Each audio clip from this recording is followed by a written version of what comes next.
Hi, this is Rudy Jones of PalmettoStateBaseball.com. Welcome to the South Carolina College Baseball Recap for Saturday, February the 7th. There were 34 games played on Saturday. It's the busiest day so far in the schedule. And there were a lot of runs scored. Of the 34 games, 22 of the winners hit 10 runs or better. Pretty good day on offense. And also, even one of the losing teams came up with 14 runs. So there were actually 23 10-run performances on Saturday. It was a good day for several of the state teams. There were about 5 or 6 of them that got sweeps. Up in Tigerville, what a difference a day makes. Yesterday, North Greenville and Georgia Southwestern were in a pitcher's duel and went 13 innings in a 2-1 win for the Trailblazers. Today, North Greenville scored 22 runs in the first game for a 22-14 win and 18 runs in the second game for an 18-5 win over Georgia Southwestern. C.J. Dean has just been on fire for the Trailblazers. He was 5 for 8 today with a double, 3 home runs, a hit by pitch, 5 runs scored, and 10 RBI. He has now had 6 consecutive multi-hit games. He's hitting all 7 games this season, and he is batting .571. And there were other Trailblazers that also performed well today. Lots of runs being scored. And not surprisingly, with this kind of offense performance, the Trailblazers are now 7-0 on the season as they completed a 3-game sweep of Georgia Southwestern today. How about elsewhere? Anderson got a couple of big wins. They beat Davis and Elkins by a score of 30-6 in Game 1 and by a score of 10-3 in Game 2. Myles Denton hit for the cycle and added another single for 5 hits and drove in 8 runs. He also scored 5 times for the Trojans in Game 1. As I say, they won Game 2 by a score of 10-3, and they're now 5-0 on the season. USC Aiken scored 10 runs in the first inning of its game and rolled past Emory and Henry by a score of 17-2. The Pacers are now up 2-0 in that series. They're 5-0 and go for the sweep tomorrow. Down in Hattiesburg, Mississippi, Corbin Wright had a walk-off single in the bottom of the 11th inning, and Columbia International beat Campbellsville of Kentucky by a score of 4-3 to win that game, snap an 11-game losing streak to open the season, and give new Rams coach Rocky Musgraves his first win at Columbia International. Good win for them. They play host to North Greenville on Tuesday, by the way. Elsewhere, Matt Smith had 4 hits in Game 1, and Grayson Wild struck out 7 in 4 innings in Game 2 as Spartanburg Methodist swept Carolina University. First game score was 16-8. Second game score was 12-2. With those 2 wins, they gave first-year coach Tyler Miller his first 2 wins as the Pioneers coach. Down at Greenwood's Doley Stadium, Jake Larson pitched a complete game in Game 1 for a 2-1 win for Lander over Mount Olive. And then in Game 2, the Bearcats overcame a 6-0 deficit and won going away 17-13 to sweep a doubleheader and take the series 2 games 1. Lander is now 5-1 on the season. I'm sorry, I had to check. Over in Darlington, Gabe Harold homered twice in the first game and added 2 more hits in Game 2. And Forest Darlington Tech swept Catawba Valley by scores of 12-6 and 10-3 in the Stinger Invitational. The Stingers have now won 6 straight games. They're 7-2. Of course, they're ranked in the top 10 nationally among junior college schools. Down at Riley Park in Sumter, USC Sumter also pulled up off a sweep. They beat Florida State College of Jacksonville 10-2 in Game 1, then rallied from 9-8 deficit in the bottom of the 6th inning to win the second game 10-9. And in that 6th inning, they got a 2-run single from Hudson Moss to give them that go-ahead run, and they held on for the win. These Fire Ants are now 4-1.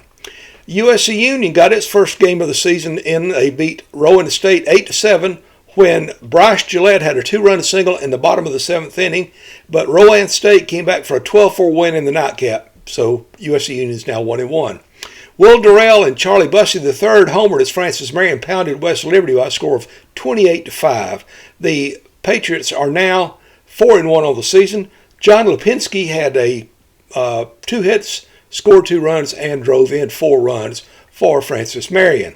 Also, Ethan Schimmel was 4 for 5 with a double, a homer, 2 steals, 3 runs, and 3 RBI for Southern Wesleyan as they beat Auburn Montgomery 13-3 in the first game of a doubleheader.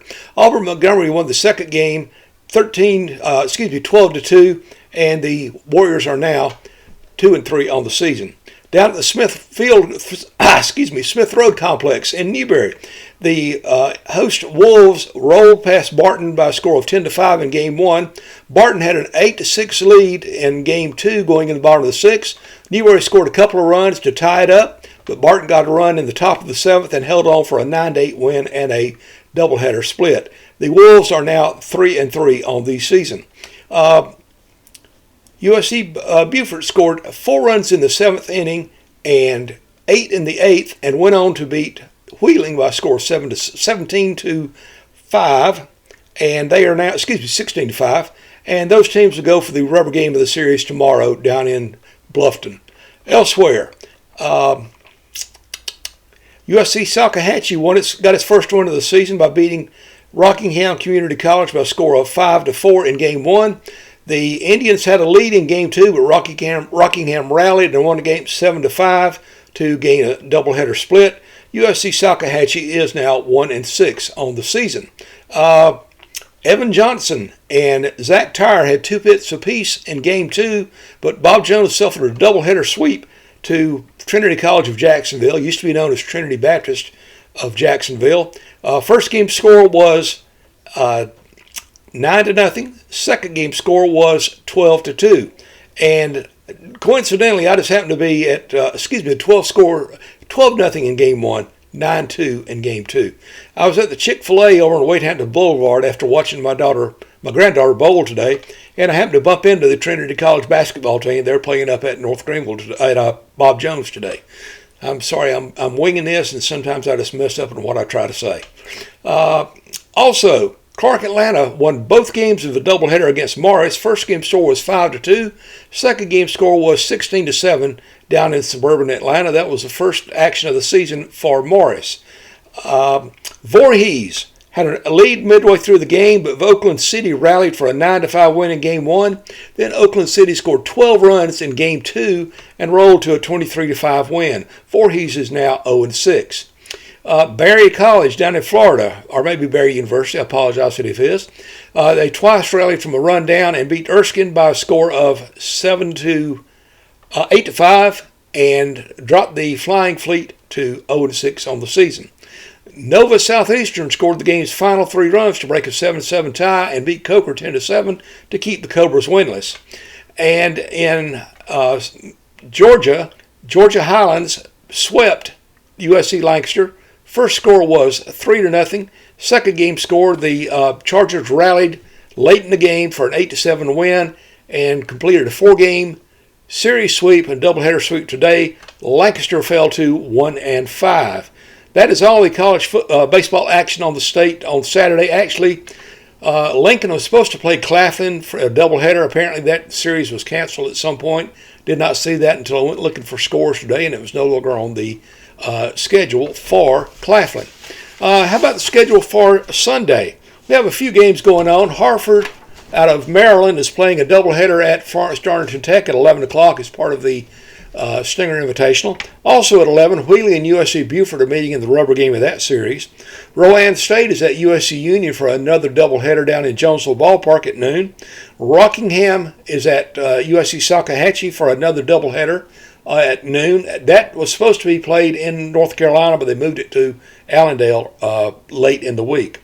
Carolina University goes at Spartanburg Methodist for another doubleheader starting at 1 o'clock over at Mooneyham Baseball Field in Spartanburg. Davidson Elkins tries to salvage the final game of its series at Anderson with a 1 p.m. game at Anderson Memorial Stadium. USC Aiken is at home at 1 o'clock and goes for a series sweep of Emory and Henry at Roberto Hernandez Stadium. And in the final game of the day, West Liberty is at Francis Marion at 1 o'clock at Sparrow Stadium. That's all the scores for Saturday. That's the schedule for Sunday. You can always follow items at PalmettoStateBaseball.com.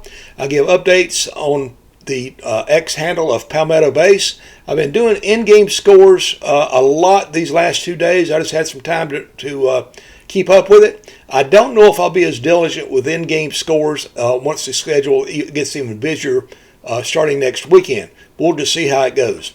Anyway, you can always get a complete schedule and scores at PalmettoStateBaseball.com. I've got the scores for the season through so far and the schedule for the entire season at a calendar at the bottom of the page. And also this year I've started a Facebook group. It's called Palmetto State Baseball Group, oddly enough. And you can look for it on Facebook. It's an open group. If you can't find it, send me an email, rudyjones@palmettostatebaseball.com, and I'll send you a link to do that. I want it to be a place where baseball fans in South Carolina can keep up with each other and just see what's going on and share their love for this great game of baseball. For now, that's it for me. I hope you have a great night. Stay warm. It's kind of windy. And if you're a Christian, try to go to church tomorrow. I know you'll be blessed by it. And it's Rudy Jones saying, good night. Jesus loves you. God bless.